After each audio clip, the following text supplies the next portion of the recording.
In a small village called Shunam, there lived a kind and wealthy woman. She urged him to come to her house for a meal. After that, whenever he passed that way, he would stop there for something to eat. She said to her husband, "I am sure this man who stops in from time to time is a holy man of God. Let's build a small room for him and furnish it with a bed, a table, a chair, and a lamp. Then he will have a place to stay whenever he comes by."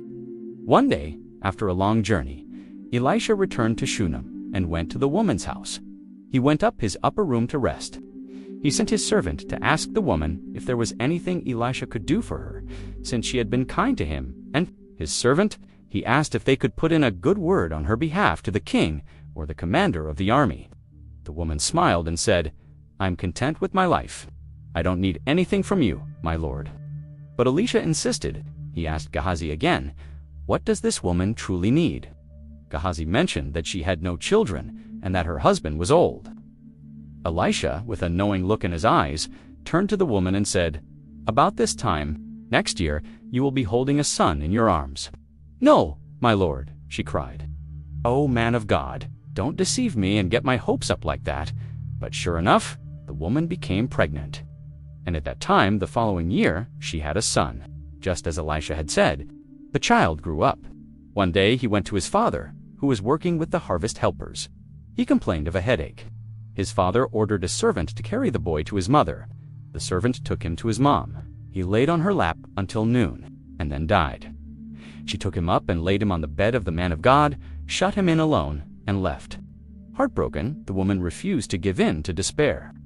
She then called her husband to get her a servant and a donkey, so that she can go to the man of God. The husband asked, "But why today? This is not a holy day. It's neither new moon nor Sabbath." But she answered, "It is well." She hurried to find Elisha. When Elisha saw her from a distance, sent his servant to meet her and find out if all was okay. She answered, "Gehazi, everything is fine."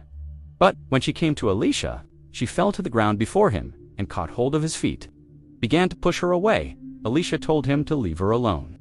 He said, "She is deeply troubled, but the Lord has not told me what it is."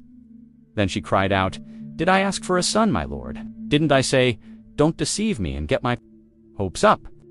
Elisha immediately set out with the woman, but first he sent his servant Gehazi ahead with his staff. Gehazi laid the staff on the boy's face, but nothing changed. The boy was still lifeless.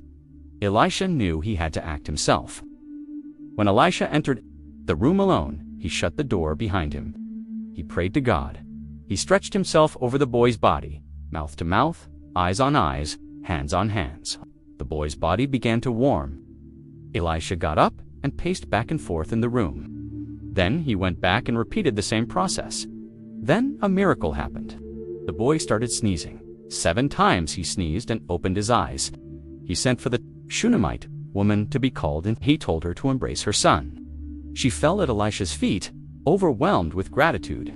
This story reminds us of how God rewards faith and hospitality. It teaches us to call things that are not as though they are like what God does.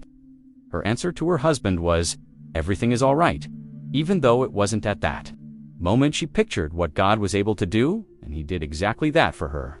The Shunamite woman served Elisha and didn't expect anything in return for her kindness, yet God blessed her in ways beyond what she could have imagined. Even when she faced an overwhelming challenge, she remembered that the same God who gave her that child was able to restore him back to life. So, no matter what challenges we face, let us remember the faith of the Shunamite woman.